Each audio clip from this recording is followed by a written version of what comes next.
12 de novembro de 1975, Rio de Janeiro, capital.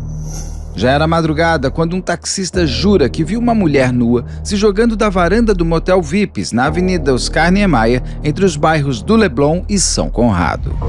A mulher era Leila Cravo, uma das mais proeminentes atrizes daquela época e também apresentadora do Fantástico na TV Globo. Muitos quiseram que Leila tivesse perdido a vida para colocá-la como a própria autora de sua morte. A atriz sobreviveu e os responsáveis por tudo acabaram vencedores. Leila Cravo acabou por ser esquecida e não viu justiça em seu nome. Confira minha conversa com o Dr. Carlos de Faria sobre esse caso, que até hoje continua sem solução e que acaba de virar o ótimo podcast Leila pela Globoplay. Carlos, vamos falar de Leila Cravo. Nossa, Cravo brigou com a Rosa. Cravo. A Leila Cravo, aí eu vou pegar um pouco para mim, vou te jogar inteiro, que você está ansioso para contar tudo, deixar você contar tudo. Mas eu, quando comecei, quando a gente falou da Leila Cravo, já tinha ouvido falar da história do motel, eu achava até que ela tinha morrido lá atrás, em 75. Sim. E tinha já guardado lá o podcast Leila, pra você ter uma ideia, eu achava que era da Leila Diniz. Porque Leila. Achava que era um podcast da Leila Diniz. Quando foi lançado, eu sempre vou salvando para eu ouvir, uma hora eu vou ouvir. Quando a gente falou Leila Cravo, eu falei, mas aquele podcast Leila, eu acho que não é da Leila Diniz. Daí eu fui ver, era da Leila Cravo. Isso. Gente, que podcast, que história e que tristeza que essa mulher passou dentro de um mistério que cercou a vida dela toda. Sim. Então, eu não vou nem te perguntar que crime é esse, eu vou te perguntar o que aconteceu, quem era a Leila Cravo, o que acontece com ela. Faça um caso comentado de Leila Cravo. Então vamos lá, você vai perguntando as dúvidas que você tiver. Bom, eu sempre quis falar desse crime, porque esse crime, como você aí falou já, deu um preâmbulo ótimo, eles mataram realmente a Leila Cravo. Mas não foi uma morte física. Foi toda uma morte que veio por conta desse acontecimento, né? E para mim, que era criança na época, foi uma história abafada, porque ela é repleta de moralismo e tudo mais. Então, a cena é a seguinte. Na madrugada do dia 11 de novembro de 1975, uma madrugada de primavera, chuvosa, fria, ali na Avenida Niemeyer, que liga o Leblon a São Conrado, de frente ao motel Vips, que é um motel que fica na encosta, ali numa curva. Um motel, ainda existe esse motel, né? Ele ficou fechado um tempo e agora ele foi reaberto. Tá? Aparece de frente... A história é essa. Aparece um corpo de uma mulher no meio da pista da Niemeyer, que é uma pista simples, uma vai, uma vem, um corpo nu, na madrugada, no meio da pista, e um taxista freia para não atropelar o corpo dessa mulher. E, segundo ele, quando ele está vindo para a avenida, ele vê essa mulher se jogando da varanda de uma suíte do motel. As suítes maiores, que dão mais para a ponta, que são as suítes presidenciais. Então, ele relata com muita clareza que ele vê essa mulher se jogando. Que são uns 15 metros, né? São uns 15 metros. É uma altura, altura, é aquilo alto, lá. Ele fica na encosta mesmo. Mas a cena é essa. Basicamente, o corpo de mulher nu, escoriado na cabeça, desacordado, no meio da madrugada da Avenida Niemeyer. Quem era Leila Cravo? Leila Cravo, nessa época, era uma jovem atriz, estava apresentando o Fantástico há alguns meses, tinha 21 anos.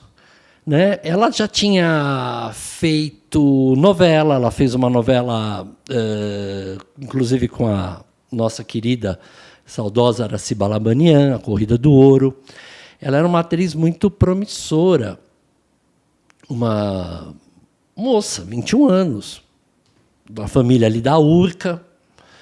Então, cheia de vida, já tinha sido modelo, ela era modelo, né? E estava num momento de ascensão na carreira dela e naquele movimento, né? Estava em 1975, vale lembrar que 1975 foi o Ano Internacional da Mulher, celebrado no mundo todo. E as mulheres estavam pegando um fôlego muito grande, né, nessa época, naquilo que a gente já falou um tempo atrás, em uma live, que foi a segunda onda feminista do mundo.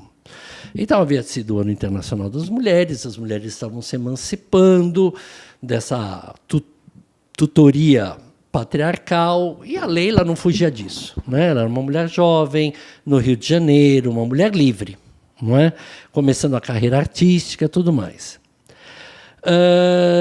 Ela tinha... A história dela é assim: esse motorista encontra o corpo na pista e logo aciona, espera, chama a ambulância, vê que ela tem pulso, que ela está viva, apesar de estar desacordado.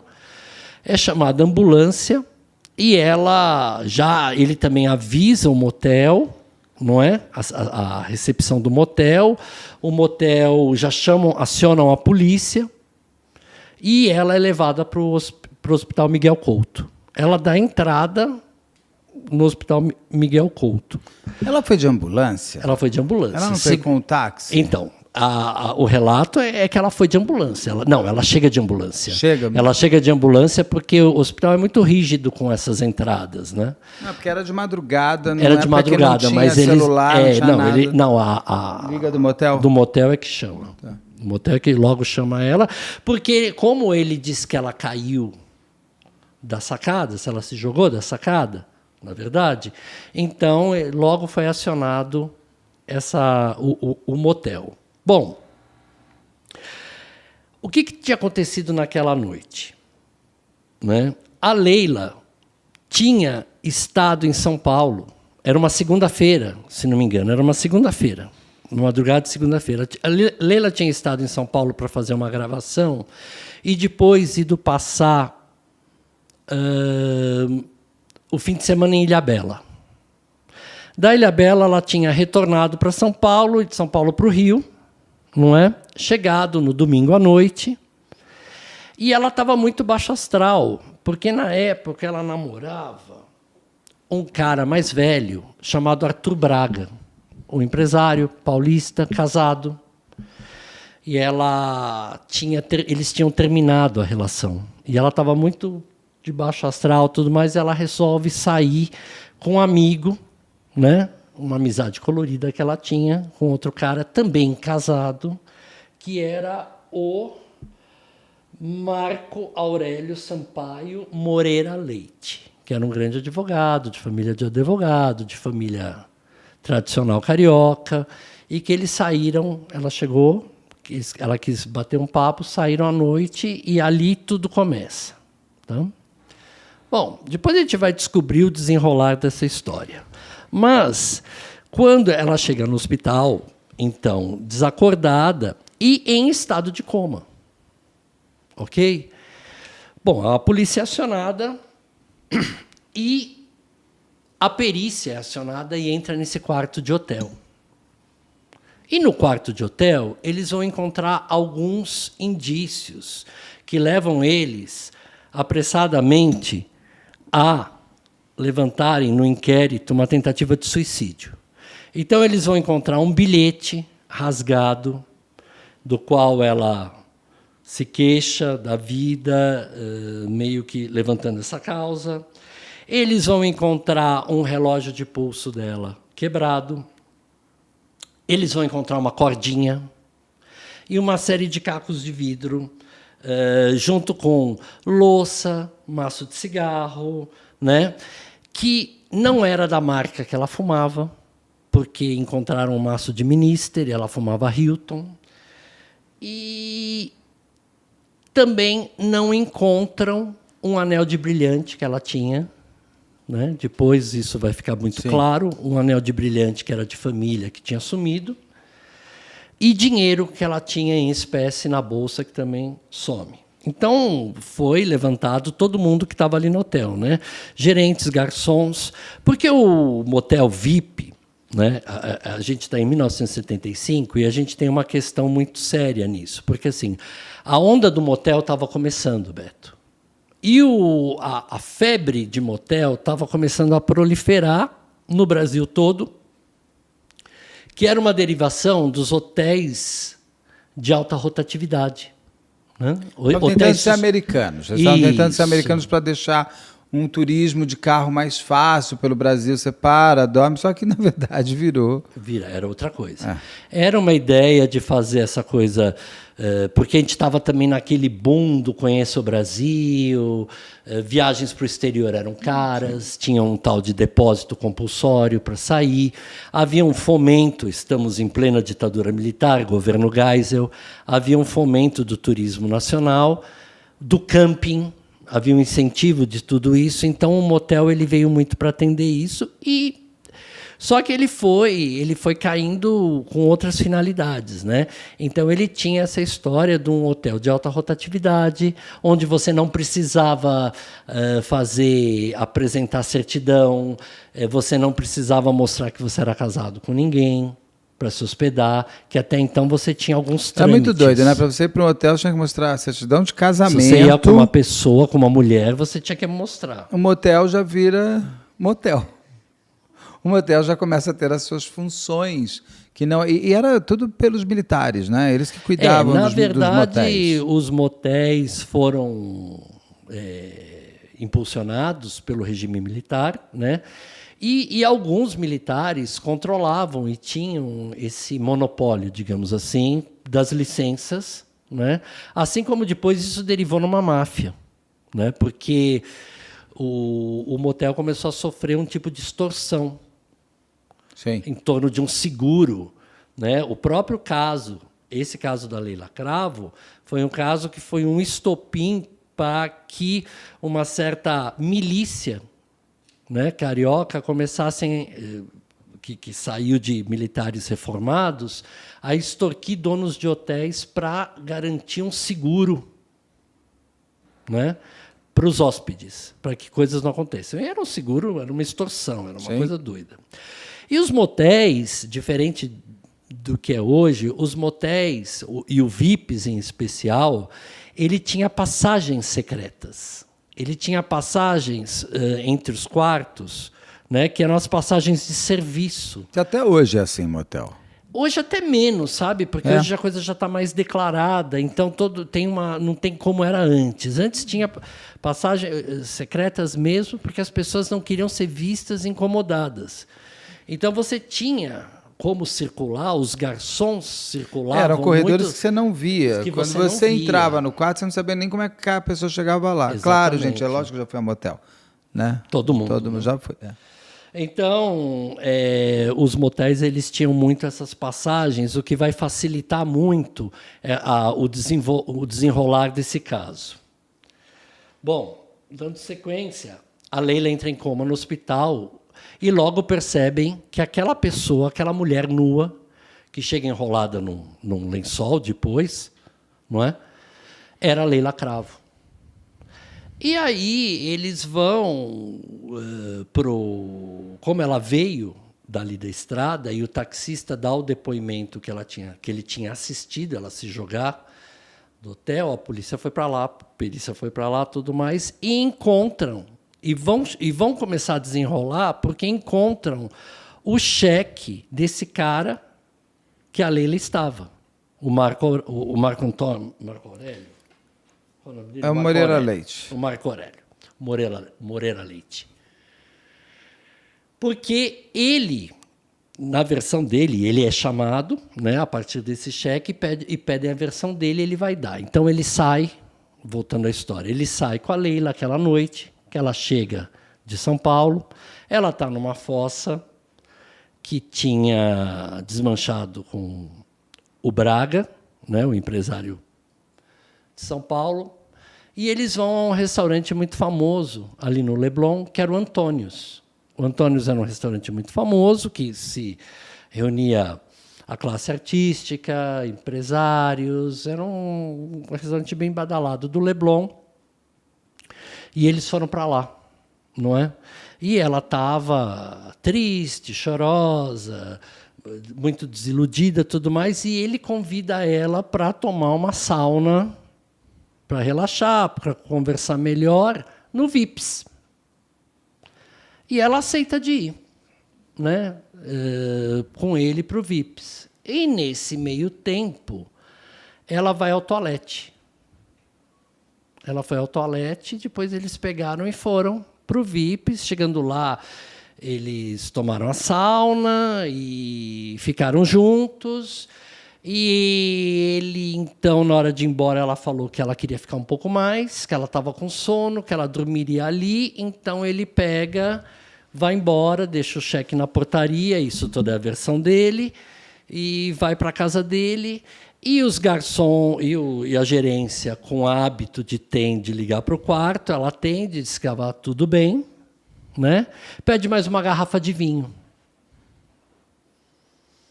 O delegado aceitou essa versão, liberou, né, o Moreira Leite, e começa a cariar os garçons. E aí começam a vir alguns depoimentos meio desencontrados dos garçons. Porque um diz que veio e pegou a louça do jantar, que eles tinham jantado, levou a louça embora. Outro diz que ela pediu um maço de cigarro e ele levou um maço de cigarro e viu a louça, e que ela atendeu ele nua. O terceiro garçom diz que levou o vinho, entrou no quarto e abriu a garrafa para ela. Então, nessa suíte, passaram algumas pessoas, alguns homens, que eram esses garçons. Ok? E que ela teria, então, depois, ela tomava algumas medicações de regime, com o efeito do vinho, ela teria pego no sono. Né? Mas a perícia que tinha estado no quarto sugere que teria sido um suicídio, uma tentativa de suicídio. Exatamente. Ok, estão trabalhando com essa linha e ela no hospital desacordado. Até que surge uma nova testemunha. Né? Surge a polícia investigando, surge uma nova testemunha, que era um outro motorista de táxi chamado Expedito Isidoro. Né? Porque o primeiro era o Genival Fernandes. O Expedito Isidoro diz que ele passou na Avenida Niemeyer e viu o corpo estendido sendo atendido, já por esse colega, e que ele sinalizou um motorista de ônibus, que também vinha na primeira hora ali acontecendo, que aí a gente já está por volta quase das 4h30 da manhã. Não é? E ele relata que o corpo já estava na avenida e que ele tinha sido o primeiro. E não o Genival que fala que viu ela se jogando. Que o corpo já estava ali na avenida. Bom, era um mistério, então, porque ela estava desacordada, ainda em coma, lá no Miguel Couto. Então, o jornal Última Hora, que é um jornal tradicionalmente foi um jornal muito investigativo do Rio de Janeiro, que tinha um jornalismo, a gente já falou dele em alguns episódios aqui dos clássicos populares. O Última Hora tinha um jornalismo muito de investigação, e o Última Hora se interessou muito pelo caso, né? E ele começou a ir atrás. E ele era do Vines, do Samuel Vines, não é? Do Última Hora? Eu acho que era. Do Vines, eu acho que ela era do marido. Do Weiner, Samuel Weiner. Do Samuel Weiner, o marido da saudosa Danusa Leão. Danusa Leão. Então, ele começa a ir atrás do caso, além de só do noticiário, e ele vai atrás dos taxistas. E ele encontra o primeiro taxista, o Genival Fernandes. Né? Ele encontra ele, o repórter vai e descobre que ele mora ali, entre Rocinha e Vidigal, por ali, numa comunidade. E ele vai fazer uma entrevista com esse taxista para saber um pouco mais. E aí ele descobre nessa entrevista que esse taxista não era só um taxista. Ele se apresentou como um investigador de polícia. E um ex-garçom do VIPs. né? Uhum. Então, isso já levantou uma certa suspeita, né? E é claro que o jornalismo foi atrás desses garçons, né? E entre os garçons havia o Raimundo, que foi o último garçom que esteve no quarto dela. Foi o que abriu o vinho? Foi o que abriu o vinho. Foi o que abriu o vinho, que ele, segundo, foi o último garçom que esteve no quarto, e logo na sequência esse garçom desapareceu. Tiraram ele de cena. Assim como também o gerente do Vips. Logo ele sumiu, porque o Vips era de um militar reformado, tá? Aquilo que você estava falando, dos militares. E o gerente desapareceu também. Segundo o dono, o proprietário do hotel, o gerente tinha precisado fazer uma viagem, né, para atender alguma demanda da família, e ele também sumiu. Então, esse garçom e esse gerente do motel somem. E a Leila lá em coma. E a Leila em coma, né? E aí... Ela cai de 15 metros e não morre. Exatamente. Com um detalhe. Ela não tinha nenhum membro quebrado. Estava esperando chegar. É porque, exatamente. Assim... Ela estava em coma, mas ela estava num estado que, assim, ela não tinha pernas nem braços quebrados, nem fratura de costela, nem nada. Mas ela estava extremamente machucada na cabeça. Ela teve... a Leila teve várias fraturas de ossos cranianos e faciais. Ela tinha um traumatismo craniano. Ela teve um afundamento desse osso aqui, da crista, que alterou, inclusive, o olhar dela. E essa machucadura intensa que ela teve afetou os nervos cranianos dela, porque ela passou o resto da vida sem olfato e sem paladar. Né? Ela ficou muito tempo em coma. Só uma coisa, coloca para mim, por favor, aquelas fotos que vocês estavam colocando do motel, que dá para ver assim a altura. Acho que é legal. Tem uma que tem um desenho, que tem até um pontilhado, e tem outra que tem esse daqui.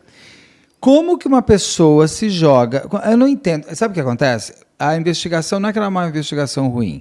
É uma investigação propositalmente para não dar em nada. Exatamente. Isso é correto. Porque, assim, a gente que já está no crime SA aqui há algum tempo, a gente já consegue ver alguma... Olha só essa imagem. Ela teria se jogado de lá... Tá vendo? Ela... Agora põe aquela outra que dá para ver o motel, que dá para ver Olha aqui. Como que ela se joga? Da janela, passa todo esse campo verde. Eu acho que ele não tinha o campo verde. Mas mesmo assim, antigamente, aquela foto... Ela não consegue... Ela chega ali onde está passando o carro. O corpo dela é colocado ali onde está aquele carro. É que ali, onde está aquela foto que vocês estão vendo aí em casa, ali são as suítes comuns. A suíte presidencial é a mais daqui que está cortada, tá? Que vem para cá. Então são tá. As últimas... Mas mesmo assim, Carlos, não, pular daqui ali, ela tem que dar um jump. Ela teve que ter dado um jump. Ela deve ter tido pegado o impulso. Ela tem que pegar um super impulso. Tipo, eu vou pular na piscina. Então, olha ali, ó. Essa daí é a suíte presidencial. Ali é a suíte presidencial. Eu vou pular. Eu vou pular. Ou seja... Não, eu tenho que me jogar. Eu tenho que me jogar. Eu tenho que me atirar. Eu tenho que... Quando você cai, você naturalmente... Então, ela teria quebrado tudo. Sim, se claro. ela teria resvalado em alguma coisa. Como que a polícia aceita esse tipo de falácia já naquela época? Porque é óbvio que ela não se jogou. Não tem como ela ter se jogado. É um jump muito grande e assim, sem nenhum osso quebrado. Porque quem aponta isso muito forte é o médico que atende ela, que vai falar. Não, sim. Você não tem como, cara, porque ela ainda está em coma, ela não está sabendo de nada. Ela ainda está em coma, ela está internada, não foi feito corpo de delito, foi ouvido o primeiro taxista, o Genival Fernandes, foi ouvido o querido... Querido? Querido é ótimo. Por que querido? O Expedito Isidoro. O taxista. Modo de falar. Foi ouvido o garçom, Não foi ouvido o gerente, o garçom sumiu e foi ouvido muito o dono do motel. Não, e o cara que pagou a conta, o cara, com que ela tinha pagou saído, o Moreira Leite belo também. amigo esse que fala, não, eu só paguei a conta e fui embora. Fui embora, Que deixei o aconteceu? cheque lá. Ela estava tristinha. Porque tem uma coisa muito forte, ali já se determinou a morte da Leila Cravo. Exatamente. Ela estava em coma, mas já se determinou que ela tinha tentado se matar. Exato. E a perícia que houve no quarto vai ser desconstruída agora, entendeu? Por quê? Porque a Leila está saindo do coma e a família dela contrata como advogado O Leopoldo? para acompanhar. Ainda demora a chegada dele. Não, é agora. Não, ele não entra em seguida. Sim, senhor. O Leopoldo? O Leopoldo entrou quando a Leila estava saindo do coma. Sim, o Leopoldo entra quando a Leila está saindo do coma, que a gente já está em 76, porque a gente estava em novembro. 75, mas ele entra depois, Não, Carlos. ele entra agora, Beto. Ouve o que eu estou te certeza. falando. A família contrata ele agora e ele adia o depoimento da Leila para abril de 76. Tá bom, que seja isso. Então, e quem que eles contratam? O nosso querido Leopoldo Heitor, o advogado do diabo, aquele que estava no crime da Dana de Tefé. Na Dana de Tefé e também no caso do Citroën lá. Do crime do Sacopan. Crime do Sacopan. Os Que dois ele- casos tem aqui no caso. Os E do- tem até uma os do- playlist e- já desse... O Leopoldo do Heitor. Leopoldo O Heitor. Leopoldo Heitor era um criminalista muito conhecido e a família, o pai da Leila, contrata ele, né? E é ele que vai atrás e ele pede, né? No inquérito para adiar em 4 meses. Ele pede 3 meses para adiar o depoimento da Leila. Porque quando ela sai do coma, ela não lembra de nada. Não lembra de nada. Ela só tem certeza que ela não tentou se matar. Ela tem certeza que ela não tentou se matar, e ela dá algumas entrevistas na época, que ela não tinha motivo nenhum para isso. Né? Apesar de que vão apontar que a irmã dela se matou. Isso. E lá pra frente o irmão dela vai se matar. Mas ela não tinha. E ela tem pontos muito interessantes que eu acho que ela traz. Um dela maravilhoso, que é o bilhete suicida. Exatamente.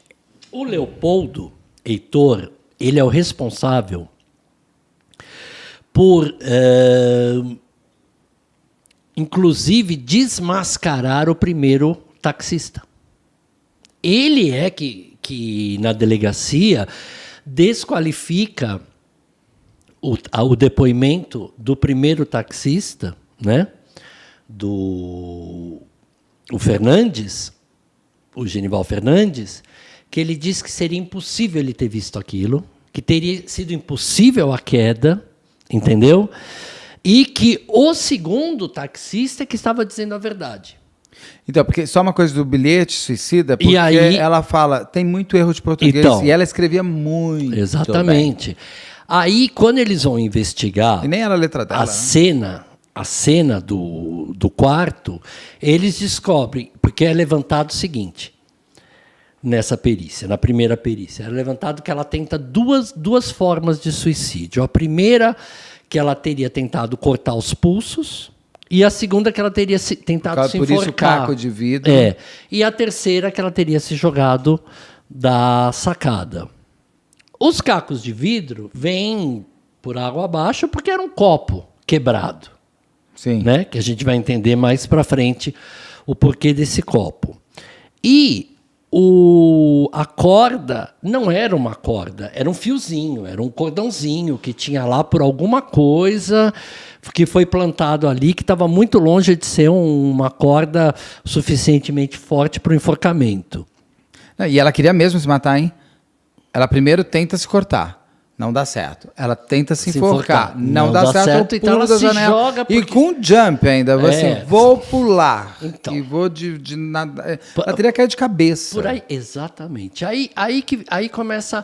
E aí vem a história do relógio quebrado. Porque o relógio aparecia quebrado, marcando 1h, 4 e pouco da manhã. que era completamente incompatível com o horário que ela é encontrada na pista. É porque se não é 4h30 no relógio quebrado e 5h30 ela é encontrada lá depois. Tem um gap de 1 hora entre a hora que parou o relógio e a hora que ela foi encontrada. Então o relógio realmente é a grande pista. Que E depois, o anel sumiu. O anel sumiu, o dinheiro sumiu e outra coisa que vai ser levantada é como que tinha um maço de minister lá que ninguém que estava ali, nem esse cara, o Moreira Leite, nem ela fumava minister.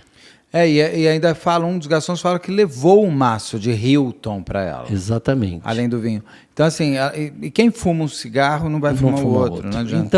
Então começa aí um mistério que aconteceu algo. Tinha mais pessoas envolvidas nesse crime e que passaram um pouco desapercebidas. E que não queriam. E que não queriam de forma alguma que aquilo viesse à tona. Né? E estava torcendo para a Leila continuar em coma e dali morrer. Até morrer. Eles queriam mais do que matar, morresse mesmo. Bom, ela acorda do coma, ela fala que não teria se matado. Isso. Ela acorda do coma.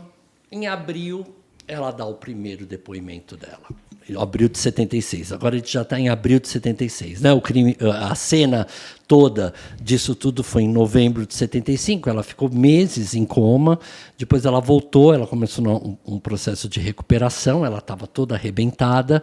E existe uma dela deitada no hospital, toda roxa. Só pede para capa de uma revista amiga. Só pede para Aru ver se está ok. Tá? É a capa de uma revista amiga. Então, ela é marcado o primeiro depoimento em 1976, né? E em abril de 76 e em julho. Oi, eles estão aprovando? Não pode. Então não dá pra... Se vocês quiserem ver, é só procurar a revista amiga Leila Cravo. Tem a capa, a foto dela na capa.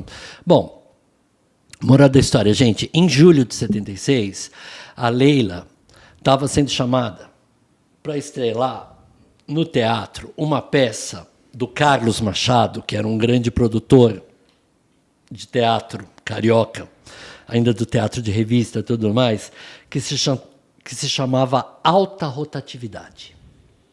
Tá? E ela entra nessa peça em julho para fazer o papel, era meio que uma comédia de costumes. Para fazer uma pantera. Para fazer uma pantera. Né? E ela fica pantera não bicho, tá? Uma pantera, uma gata, uma mulher. Era o termo que se falava nos anos 70, pantera, né? Então, ela entra nessa peça, tudo mais, e ela continua com a amnésia do que aconteceu, tá? Naquela noite. E essa peça pegou muito mal.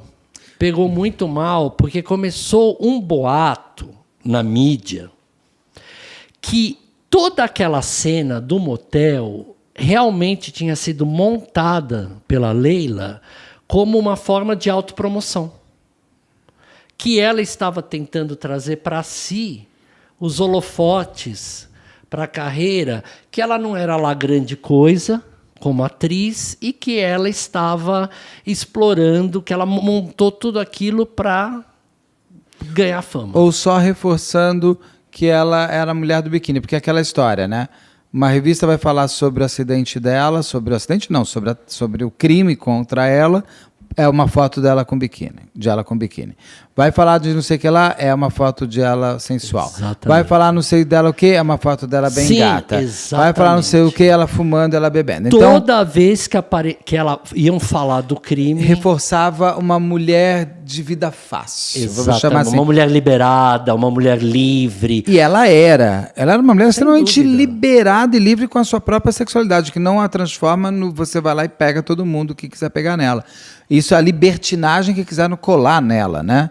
E essa peça, ela como jogada de marketing é muito ruim, né? Porque ela ficava quase pelada também. E é um personagem bem... Era com a Rogéria e com a Ari Fontoura, né? Com a Rogéria e com a Ari Fontoura. Tá vendo? Botam sempre essas fotos de maiozão. Sempre ela aparecia assim. Então ela começou a... Então, assim, como ela não morreu, né? Isso tudo, começou uma campanha de ditar na Leila Cravo. Desmoralizar ela como mulher, ela, como artista. Tudo mais. E não aparecia mais papel para ela fazer, né? E ela é contratada da Globo. Sim. Ela não volta pro Fantástico. Ela não volta pro Fantástico. Vai fazer uma novelinha numa ponta só para cumprir tabela de contrato. E a investigação... E ela começou a se sentir muito pressionada por uma questão pessoal dela, a se lembrar do que tinha acontecido naquela noite, né? Ela começa a frequentar alguns psicanalistas, ela tenta fazer alguns tratamentos de hipnose, tá? E ela não consegue reviver aquele trauma, ela não consegue ir além do trauma. Mesmo porque a gente tem que lembrar, como eu falei antes, que na noite do incidente ela tomava remédio para emagrecer. E essa combinação com bebida alcoólica, dá uns apagões, e que ela bebia muito, dava uns apagões. Então ela teve isso. Bom, tá rolando, né, o ano de 76 e acontece um evento totalmente fora do esperado e que vai se juntar com o caso dela, envolvendo a atriz Vera Giménez. Vera Giménez, casada com Jesse Valadão. Mãe da Luciana Mãe Giménez. da Luciana Giménez, uma atriz. Ontem eu dei entrevista para a Luciana Giménez, eu falei disso para ela. Ela falou, eu não sei dessa história. Eu falei, liga para tua mãe e pede para ela te contar. Isso. Veio... A Vera Giménez se envolveu num escândalo que foi mais ou menos o seguinte. A Vera Giménez foi aliciada. Tentaram, né? Ela foi boi de piranha para pegar, né? Mas ela não chegou a ser aliciada. Não. Ela foi... Sim, chegaram nela tentando aliciá-la, né? Para ter uma noite de amor e sexo. Para fazer prostituição. Com um fazendeiro paulista. Porque eles gostavam dessas atrizes gatas e famosas. E que estava acontecendo muito nessa época a pornochanchada, né? A pornochanchada era aquele cinema marginal paulista, da boca do lixo, né? E que era uma... que sempre trazia essa coisa do sexo, tudo mais... Era até uma forma muito depois foi vista, na época era considerado cafona, pornográfico, mas depois foi visto, dava muita bilheteria, era cinema nacional. O cinema nacional ficou muito tempo com essa marca de produção de porno chanchada. Quando se falava de cinema nacional, imediatamente a gente lembrava de porno chanchada. O cinema nacional tinha até uma forma de resistência, que depois foi lido, resistência à moral e aos bons costumes, que veio com a ditadura militar. E a Vera Giménez fez vários filmes da pornochanchada, e ela já era casada com o Jesse Valadão, que era produtor, tudo mais. Então eles montaram uma tentativa de pegar, né, o aliciador, que ia fazer essa intermediação. E pegaram um cabeleireiro da Vera, né? Era um cabeleireiro. Era o cabeleireiro, ainda se joga da janela e fica pendurado. E ele se joga da janela. Quando ela diz que ela vai, então, para pegar o dinheiro, o cheque, alguma coisa assim, para aceitar, que ela entra no salão dele... Não, na casa dela. E o Jesse até segura na casa dela. Isso mesmo, foi na casa dela. O Jesse sai do quarto. Escuta entra, aqui. O que é isso que está acontecendo? E ele salta da janela e o Jesse segura ele pelo tornozelo. Ele fica pendurado e ainda vem um motorista, ajuda a tirar, e aí se desvenda uma rede de aliciadores. Entende? Que era uma rede que trabalhava assim. Eles iam... Era como se fosse o que depois a gente começou a chamar de book rosa das agências, né? Essas atrizes proeminentes eram chamadas... Para programas. Para programas com grandes empresários. E várias atrizes da época davam esse depoimento que elas eram de fato chamadas e que o cara era muito generoso, que o cara dava cheques altíssimos. Não era uma coisa assim, olha, o programa custa R$400. Era uma coisa, eu saio com você, eu janto com você, a gente namora e você me dá um presente. Não era uma prostituição declarada, este é o preço, este é o recebimento. Era uma coisa mais um namorinho de fim de semana. Isso. Se romantizava a prostituição de alguma maneira. Principalmente e tinha o aliciador, sim, que ganhava a parte dele, tanto de um lado quanto de outro. De um lado e de outro. Que é onde está o crime na prostituição. Exatamente. A prostituição não é crime você se prostituir. O crime é você ganhar dinheiro em cima da prostituição. É isso aí. Mas a Leila estava envolvida nisso, não? Então, aí é que a gente está chegando a uma coisa que ficou meio nebulosa, porque grande parte desses aliciadores eram essas pessoas que tinham contato com as estrelas, com as atrizes, né? E a Leila tinha um cabeleireiro que era muito amigo dela, e que, nessa época, sumiu do mapa.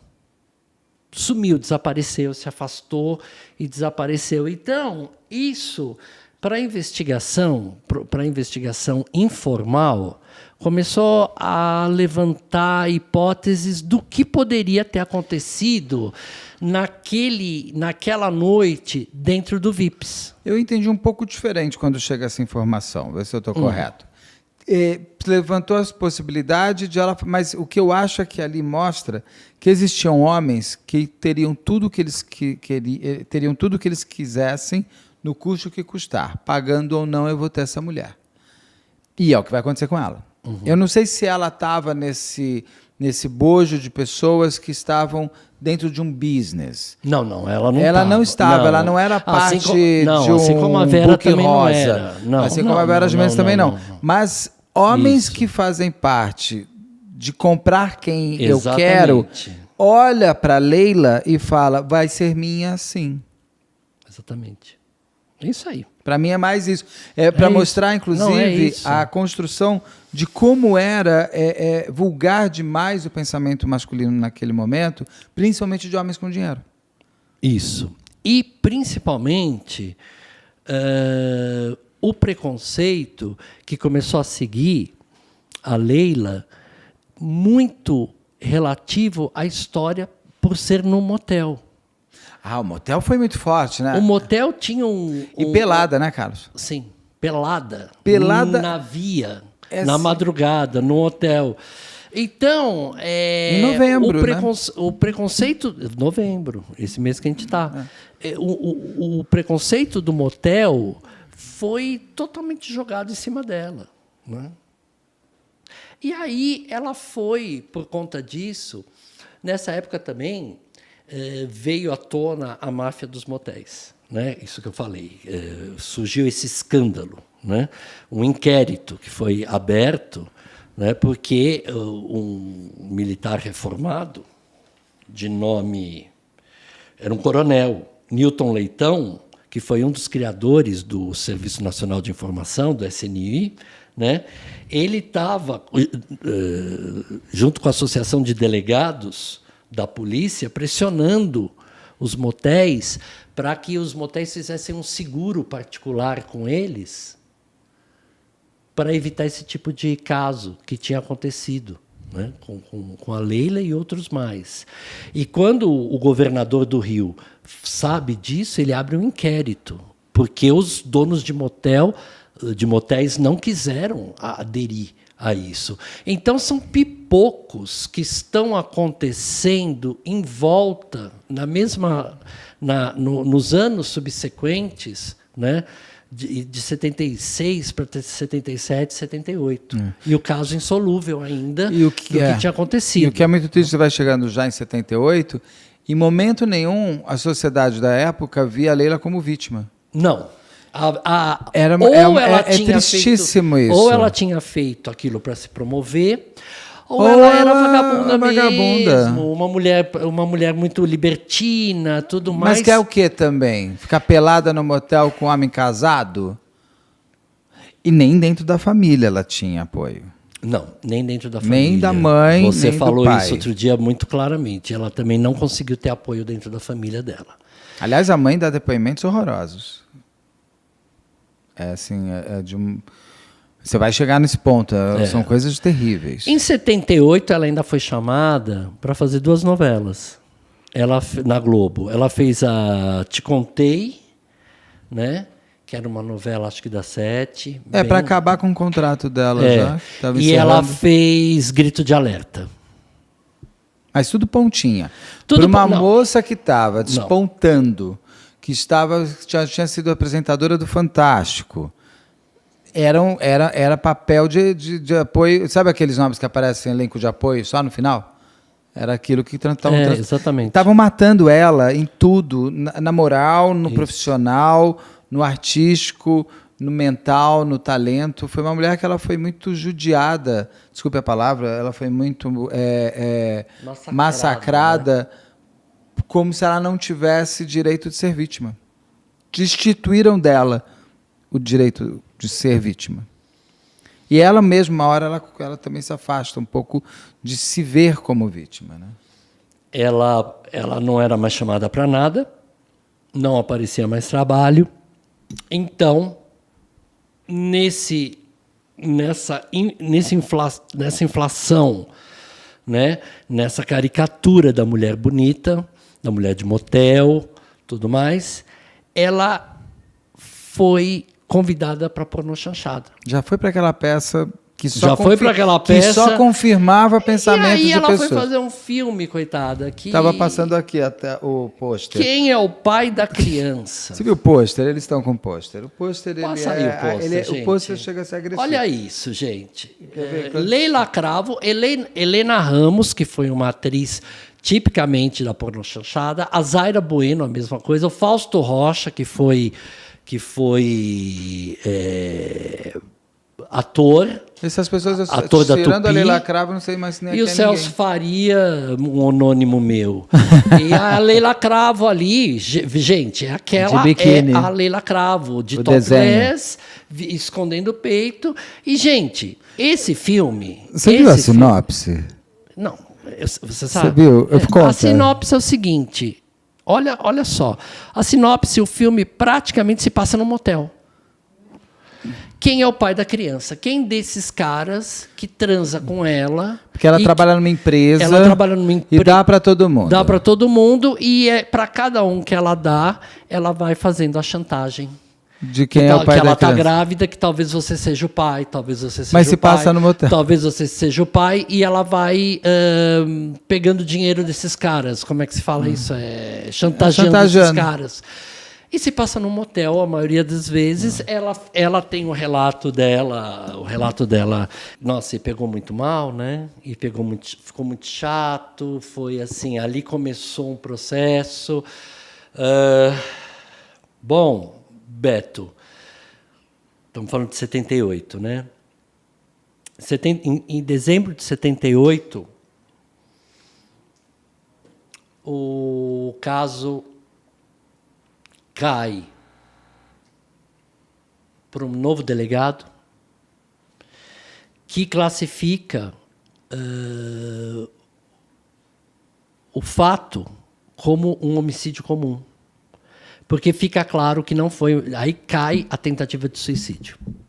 Né? A investigação chega ao cabo que não foi uma tentativa de suicídio, o depoimento dela ficou contundente, que não foi uma tentativa de suicídio, e cai no rol de um homicídio comum e foi arquivado sem solução, em 78. Tá? E ela lança um livro. Sim. Ela tenta virar escritora. Sim. Aí a gente tem o seguinte... O texto dela é bom, hein? O texto dela é muito bom. É muito bom. É muito bom, ela escreve muito bem. Isso foi um absurdo, gente, pelo seguinte... Porque na noite que aconteceu aquilo com a Leila, né, e esse é o grande questionamento do próprio caso, do próprio inquérito, além dos garçons terem desaparecido, do gerente ter sumido, do taxista ter desaparecido, o o motel continuou funcionando, né? E haviam 13 pessoas trabalhando no motel aquela noite, hein? 13 pessoas. E ninguém sabia acontecer o que foi. Ela, então, sem trabalho, né? Ela foi trabalhar com os Trapalhões. Tá? Ela ficou muito amiga do Dedé Santana. Ele até aparece falando no E o Dedé Santana relata podcast. Que a Leila era uma pessoa muito inteligente, que a Leila lia muito, indicava livros para ele, e que eles contrataram a Leila justamente para isso, para fazer as enquetes, e eventualmente ela aparecia, né, como uma mulher bonita, para fazer aquelas pontes e tudo mais. É que um jornal convida ela para fazer uma matéria sobre os bastidores dos shows dos Trapalhões. Isso. E aí, como ela estava fazendo isso, eles convidavam ela para brincar, mas sempre naquele estereótipo da mulher bonita e burra, né? Isso. Coisa que ela não era. E era. ela parte nessa turnê com os Trapalhões, né? E ainda ela é a pioneira nessa época de fazer um ensaio que se falava na época posar nua para a revista. Mas não era nua, né? Era um ensaio erótico, né? Muito longe de pornografia. A Leila Cravo foi a pioneira. Foi a primeira celebridade a posar para Playboy e depois para... Como é que é o nome daquela Status. outra? Status. Status e ele era. Eu ia falar ele e ela. Não era Playboy. Ah, não era Playboy ainda? Não. Era Status e ele era a revista... O quente era Status e ele era. Playboy veio um pouco depois. E depois vieram as outras atrizes, inclusive Sandra Brea, que não gostava dela. Que não gostava que dela. Que vai na onda dela. Isso. A Sandra Brea tinha um problema com ela, porque elas estavam começando juntas na mesma época, e elas se rivalizavam por papéis e nesse perfil de sensual, de moças bonitas, jovens, sensuais. E ela, então, escreve o livro Passagens Secretas. Muito inspirado nessa coisa que tinham nos motéis, e ela esse Passagens Secretas é meio que uma tentativa dela rever a história dela e tentar se lembrar tudo mais. Por volta dessa época, ela teve uma filha, né? Ela teve a filha dela, a Tatiana. Ela estava vivendo com os pais na Urca. Ela teve essa filha que era de um namorado da época, que também não agiu como pai da filha. Isso. E nessa época começa ela a entrar num desatino, né? Principalmente um problema muito sério com a bebida. Numa rota de colisão interna, porque ali, quando ela começa a ficar muito, sair toda noite, beber toda noite, ela tinha perdido a esperança em tudo. Aquilo lá, claramente, ela não estaria em depressão. Muito jovem. Hoje você não diria que seria uma depressão? Total, depressão, um choque pós-traumático. O esquecimento, a solidão que ela deve ter sentido de uma moça que era rejeição tão... Ela tinha enorme, tudo, e de repente... E jovem, com uma filha pequena, morando com os pais, não sendo mais... sendo vista como uma mulher vulgar. Então ela cai no mundo das drogas e do álcool. Mas aí ela já tinha dado uma entrevista falando, por essas Passagens Secretas, inclusive, do que ela já começava a lembrar, né? Sim.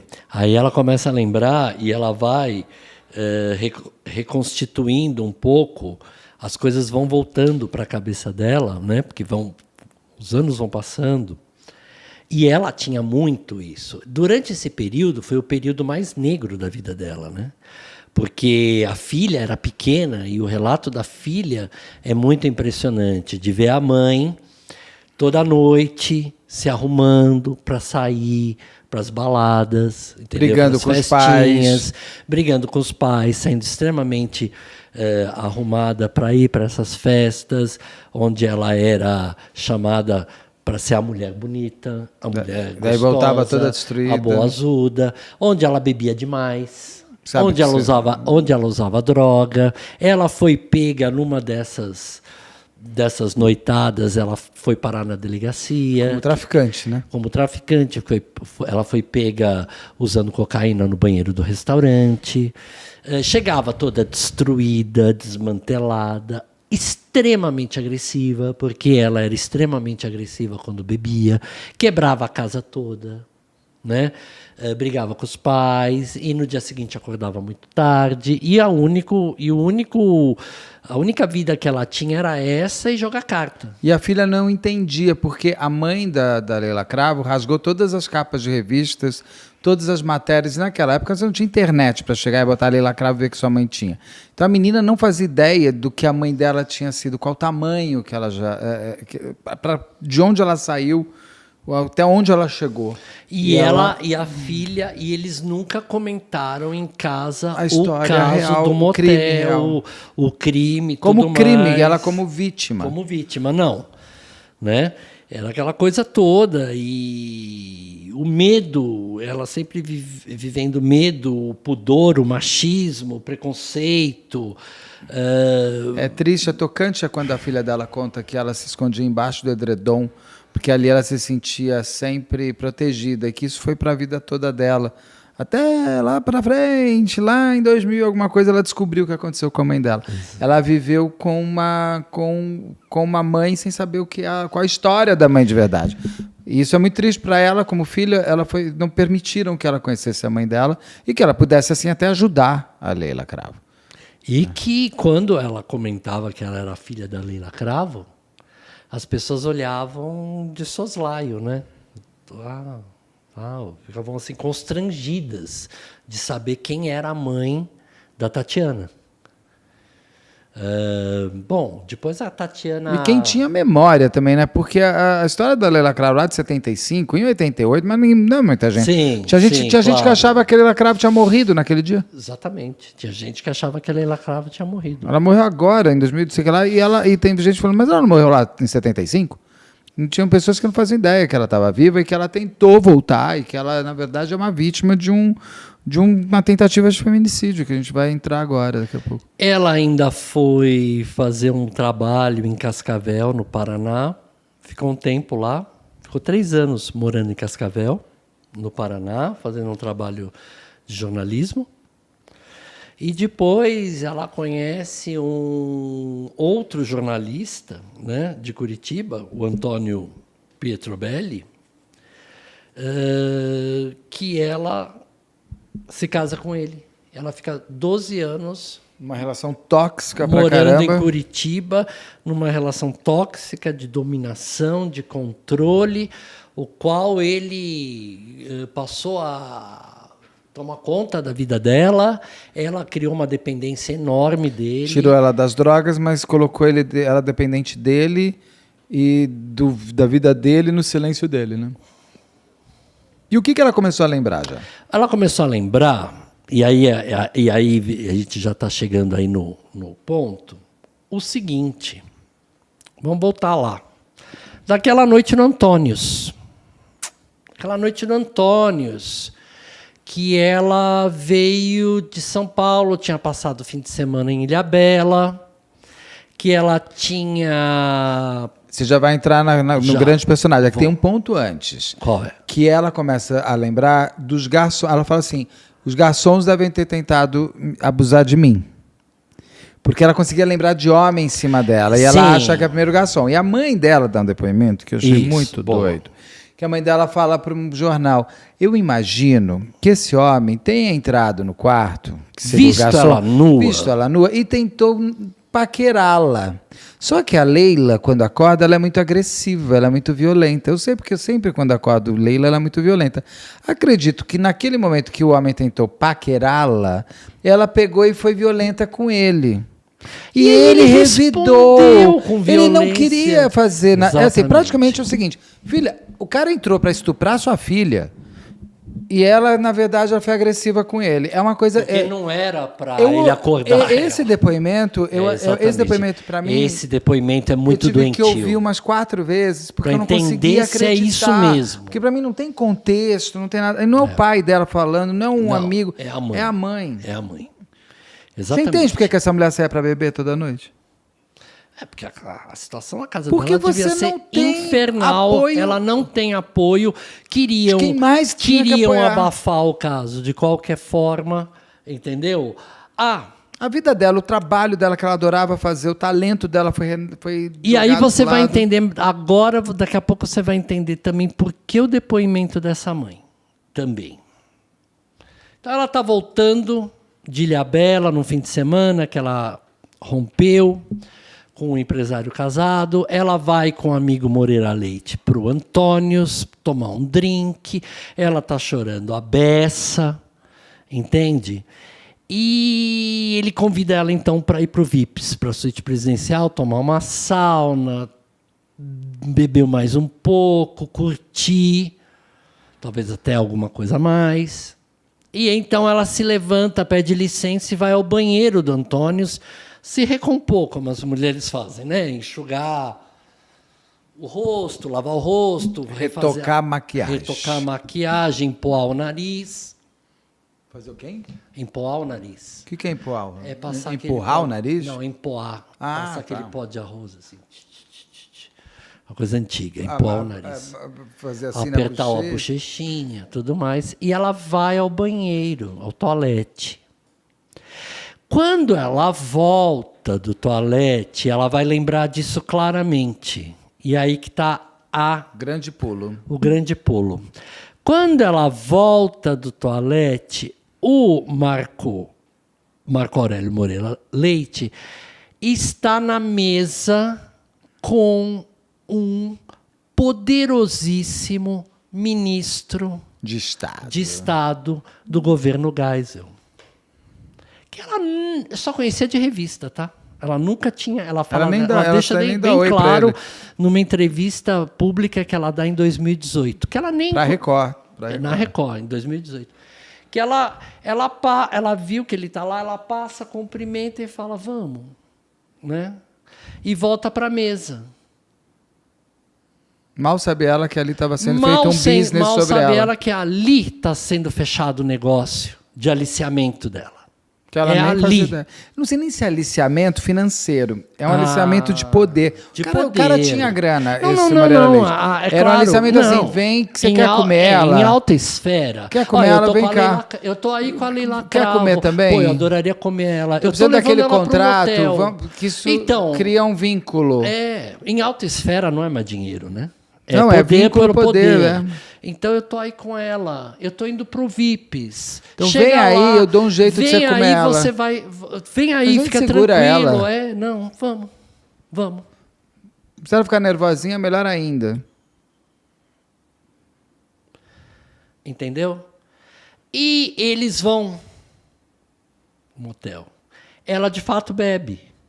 Ela de fato tinha tomado remédio. Você não sabe nem se deram alguma coisa pra ela na bebida. Exatamente. Algum Boa Noite Cinderela. Algum Boa Noite Cinderela do jeito que tinha. Porque ela estava muito grog e não fizeram exame de sangue pra saber nada. Não fizeram nada na coitada. Não fizeram nada, na Nada, não fizeram uma investigação. Não fizeram corpo de delito, não fizeram exame toxicológico, não fizeram nenhuma investigação além daquela aparente que estava notória, que eram sem fraturas e com a cara esfacelada. Cara esfacelada. E pelas passagens secretas, esse ministro de Estado chegou no quarto e bateu na porta, e aí a confusão com os garçons. Porque o quarto estava escuro e ela só via vultos. E aí tem a famosa frase, não é? Que ela ouve dessa pessoa, que ela sabe. Que ela sabia quem era. Ela nunca falou o nome. Ela nunca falou o nome. Desse ministro, porque ele parece estar vivo até hoje. E ele ameaçou extremamente a família, uma pessoa extremamente mandava violenta. ligar e falar, é melhor parar com isso, vocês vão morrer. Uma família extremamente ameaças extremamente violentas, extremamente agressivas, contundentes, entendeu? A ponto dele falar para ela que ela se lembre, então, no processo. Não adianta gritar. E se gritar, ninguém vai te socorrer. Aqui, o poder sou eu. Fantástica. Essa frase é uma frase de Gilberto Braga, né? De novela de Gilberto Braga, que você não pode imaginar que uma pessoa vai falar isso na vida real. E ela lutou. E ela lutou pelo corpo dela. Ela lutou. Ela não queria transar com ela. E ela apanhou pra cacete. O que mostra que ela não tinha o comportamento de mulheres que eram normalmente aliciadas. Uma vez que ela não tinha esse business para ela. Ela não queria, ela não precisava. Ela ganhava bem. Ela tinha 21 anos. Ela já era independente financeiramente. Ela não queria... Nada contra, quer vender o seu corpo, venda. Não era o caso dela. É que esses homens estavam sempre acostumados, eu acho que até hoje alguns, a ter o que quiserem ter. É só uma mulher, é só um corpo de uma mulher. É só uma mulher, é Segura só uma aí, é só uma que frescura, deu pra todo mundo. Coisa, era uma atriz, tudo mais. Deu pra todo mundo, por que não vai dar pra mim? Então e é uma esse coisa... Moreira Leite, esse Moreira Estava no quarto. Leite estava no quarto junto, porque foi uma ação conjunta, e esse cara prometia para ela montar um show para ela, porque esse cara tinha montado um show anos antes para Leila Diniz. Para outra Leila. Para outra Leila, para Leila Diniz. Eles tinham namorado. E ele tinha montado um show para Leila Diniz. Então, ele prometia para ela... Ele era um amigo, muito amigo, né? Não, era uma amizade com ela. Ela não transava com ele para ter o show. Mas, além de tudo, era um amigo que também, com quem também transava. Eu não sei também se ele não usava isso como moeda de... de moeda, na verdade, de atração. É, exatamente. Vamos falar do show? Vamos falar do show? Aí eu vou lá e pego você de novo. Amanhã, tá bom, amanhã eu te ligo... Vamos só acertar umas coisas e pega de novo. Vamos lá no motel pra gente falar um pouco. É o canalha, né? Eu quero não tô falando entender. que ele fez isso. Isso é um canalha quem faz. Então, na verdade, foi um crime... Sexual. Com uma tentativa... E machista e misógino. Esqueci de falar uma coisa também. No meio dessa história toda, aparece mais uma testemunha, né, que estava passando de carro na Oscar Niemeyer, né, e que vê um carro parado, e aí aquilo que você falou no começo. Será que ela se jogou ou ela foi posta ali? Não, ali, hoje, claramente você consegue redesenhar o seguinte. Eu cheguei até a pensar que ela nem na rua teria sido colocada. Mas se teve... Teve alguém que viu um carro parado... Se teve ambulância... E uma mulher lá. Se teve ambulância... Então acham que pegaram ela, puseram no carro, puseram ela lá e montaram a história do taxista. Porque esse taxista que diz que viu que ela se jogando, esse taxista prestava serviços para o motel. Sim, ele era um cara de confiança. Ele era um cara de confiança, ele era investigador e fazia frila de garçom, ele some. Então, no caso ali, foi tudo montado. Ela, com certeza, sofre tudo que sofre lá em cima, no quarto. Colocada, já nua ela estava, porque não fizeram nem exame para ver se ela tinha tido relações sexuais. Não. É assim, e hoje isso continua, tá? E eu vou fazer um apelo aqui, público meu. Um corpo de uma mulher, ou de um homem também, encontrado em situação, tá? Tem que ser feito. Você acredita que tem um monte de gente que a legista que não faz, se o delegado não pedir? E tem delegado que diz, não, a gente não fez porque a família não pediu? Gente, isso daí para mim é commodity de uma investigação. Devia ser uma rotina. De legista. É commodity, é como você... Não tem como, você tem que ter um checklist básico. Eu não entendo.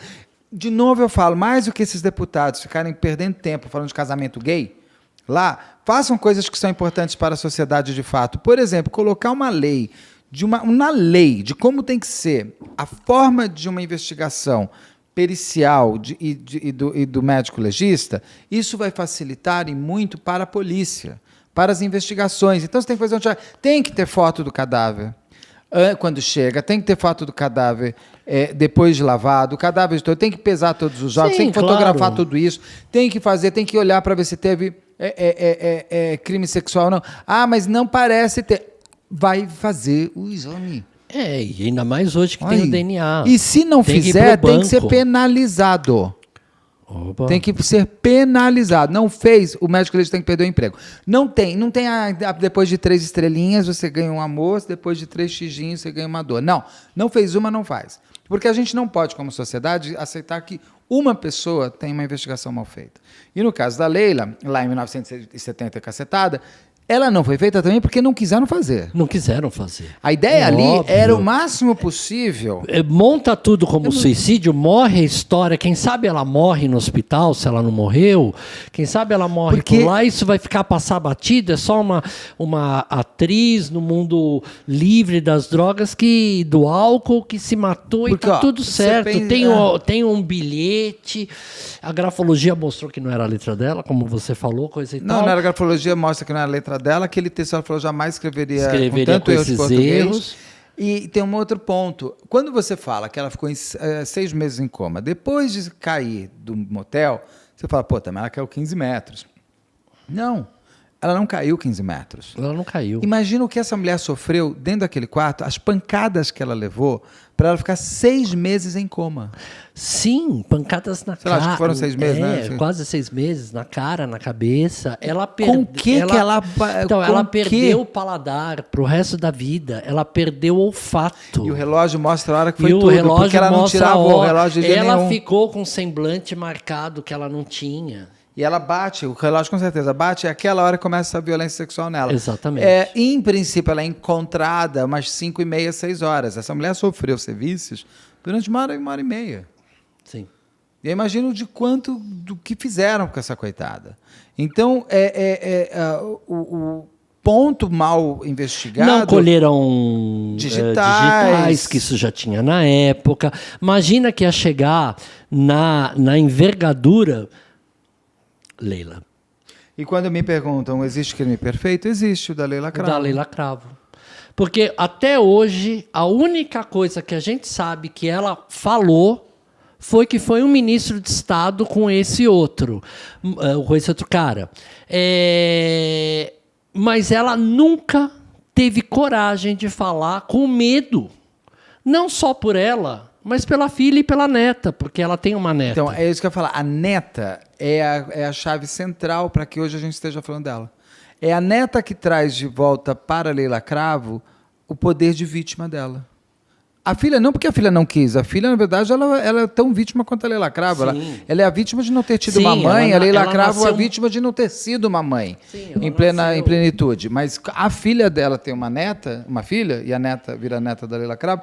E é essa neta que consegue mostrar para a Leila Cravo, que conversa com ela e vai, porque ela deve, como diz ela, a menina fala no podcast, que eu acho que a Leila via ela como a inocência da vida, né? E ela conta é ela que convence a avó de dar entrevista, porque ela morreu, você vai entrar daqui a pouco, sem a gente saber quem matou, porque ela foi morta lá em 1975. E ela, só que uma grande investigação chegaria, é só pegar os ministros de Estado, você consegue começar a cruzar quem é esse homem, quem quiser fazer muito. E segundo ela, uma pessoa muito forte, né? Que estava viva ainda em 2018. Que tinha um corpo forte. Um homem horroroso. Um homem que na época não era um homem franzino, tá? Essa é a dica que ela deixa, que era um homem forte, corpulento, e que faz tudo isso. Eu até fui atrás, sabia? Eu também comecei. Vamos começar a pesquisar direito? Vamos pesquisar direito? Eu levantei algumas hipóteses, não vou falar Vamos também. Falar, não, porque não. Mas uma coisa que eu acho muito bonito que a Leila Cravo fala, bonito da tristeza que é a frase, mas é muito forte, que ela diz o seguinte: se o caso dela tivesse sido investigado direito em 1975, hoje nós teríamos menos mulheres morrendo por feminicídio. Porque seríamos uma outra sociedade, sim. Era o momento de se apontar os culpados e de estar usando uma mulher por ela ser uma mulher. E ter feito leis, né, como hoje tem a Maria da Penha. Podia já estar lá atrás. Poderia ter tido leis leis que não fossem ridicularizadas. Né? Lei Porque Angela até Diniz. uma crítica que eu faço é essa, que a Lei Maria da Penha tentou ser ridicularizada, e essa é a minha grande crítica a alguns setores, e que não teria, não sei se a sociedade estaria madura o suficiente para ter um arcabouço desses, porque a gente sabe muito bem que um arcabouço legal desses veio graças também a uma nova Constituição, um novo olhar civil, mas que pelo menos Sabe, Beto, também, por outro lado, como você fala de anacronismo, é muito difícil imaginar que a gente teria um desvendar tamanho em plena ditadura militar, né? Envolvendo um ministro de Estado poderoso de um governo militar ditatorial que ainda torturava pessoas no porão. Então, é muito difícil pensar nisso. Outra coisa uma outra coisa, só uma coisa, você falou aí das mulheres, que era o Ano Internacional da Mulher, não existiu, não teve um levante. Não teve. Apoiando a Leila Não teve, Cravo, exatamente. Essa como foi vai a grande ter diferença. só lá na Ângela Diniz. Exatamente. Nem na Cláudia Lecim Rodrigues, hein, teve? Não teve.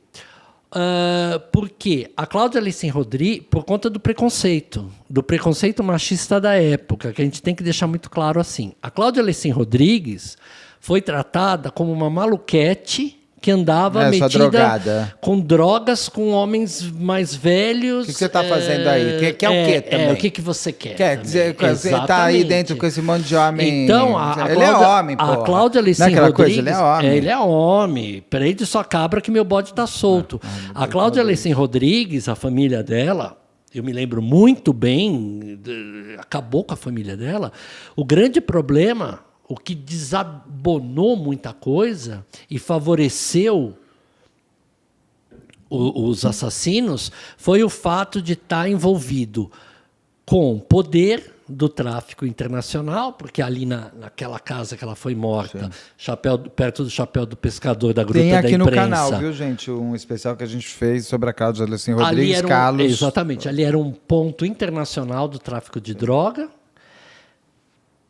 E dela ser uma menina envolvida com esses caras, já com muita droga, então tinha esse preconceito. E com a Leila Cravo, o fato de ser uma atriz no motel, com um homem casado. E pelada. Pelada. Estar pelada foi uma forma absurda de desqualificá-la. Não, e foi assim, um fechamento de olho, né? Pelada, atriz, que, como diz a Dercy Gonçalves, tinha carteirinha de puta. Bonita. Modelo, saindo com homem casado, né? No motel. Num motel, a esta hora da madrugada. Exato. E pelada. Pelada no meio da rua, pelada, chefia. Você não, ela morra como nasceu, pelada.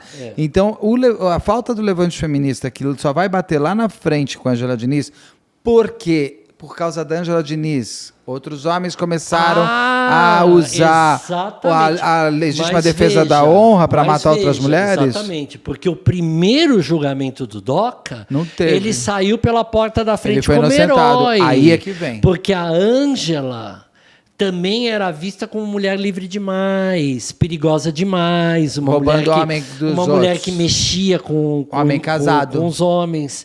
O primeiro julgamento do DOCA também teve esse componente. É que aí por conta disso, soltou. Outros homens imitaram. E estamos já em 1980. 79, ela os outros homens foram em 80, que mataram as esposas em Belo Horizonte, que eu esqueço o nome agora.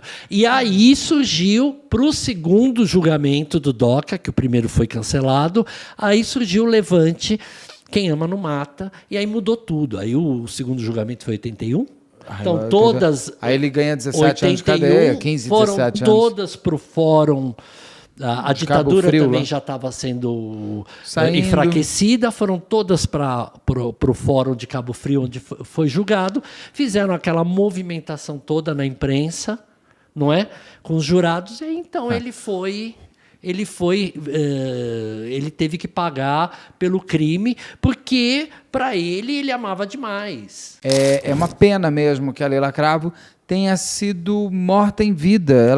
E com certeza para ela foi muito complicado de ela ter conseguido sobreviver a si mesma, em muitos pontos. Principalmente quando você tem pai e mãe que não te apoiam, aí o irmão dela se mata. Ela tem muitos elementos depois que só iam botando... tanto que ela termina com uma relação extremamente ruim. Ela teve uma filha de um namorado que não quis assumir. Depois ela teve... Ela não conseguiu ser mãe. Ela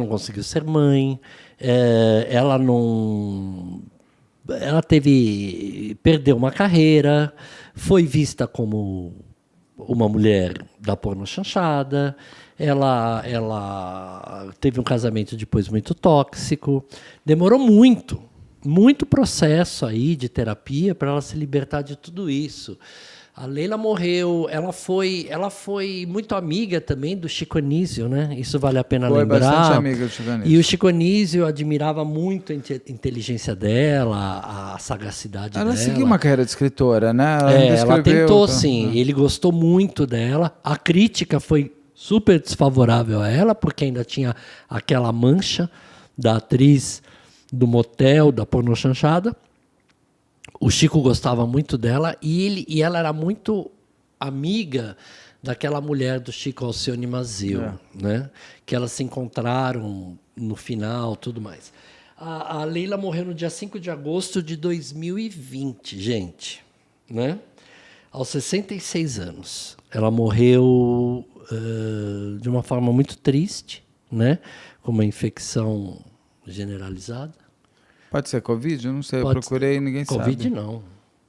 Pode ser Covid. Pode ser da Covid. 20, E foi a Alcione Mazzeo que falou pro mundo que ela tinha morrido, porque ninguém falava nada. Você acredita que foi a Alcione Mazzeo que contou porque a Alcione também soube tempos depois, né? Não foi no dia que ela morreu. Ela foi noticiado a morte da Leila Cravo 3 meses depois. Porque achavam que a Leila Cravo já tivesse morrido. E ela morreu mesmo. Aquela Leila Cravo morreu. Como ser humano, na sua inteiro, grandeza, né, de potencial, ela já tinha falecido. Ela faleceu naquela noite do motel. E ela podia ter sido tão ícone de tanta coisa. Bom, mas eu fiquei muito tocado também. Eu achei muito bonita a forma da neta dela, do que a neta dela fala. Eu fiquei muito... Me lembrou muito minha sobrinha, umas coisas que ela diz assim. Eu gosto dessa geração nova que está chegando tão... segura de ser o que se é. Eu acho muito, muito bonito. E a filha, eu fiquei muito... Falei, pô, assim, ela só conseguiu ser filha da mãe, a mãe da filha, um pouco depois dessa entrevista na Record em 2018. Mas conseguiu, pelo menos. Exatamente, e muito através da neta, porque a neta teve uma proximidade muito grande. A neta sabia mais da avó do que a mãe dela, da mãe. Uma coisa, eu falei, gente, como deve ser difícil conversar sobre ser vítima, porque ela nunca conseguiu ser, né? Eu acho que só a neta dela é que consegue mostrar para ela e falar, vó, tá tudo certo, é você que chora, é você que pede justiça, é você que merece a justiça. Você não tem que... Ninguém tem o direito de te criar uma injustiça com você. E foi muito bom. Ouçam, chama Leila, tá? O podcast. Eu queria muito trazer esse caso. Leandra Leal faz uma narração belíssima. Ela traz uma emoção na narrativa dela. Na narração dela, ela traz uma emoção muito... Você parece que está assistindo um filme.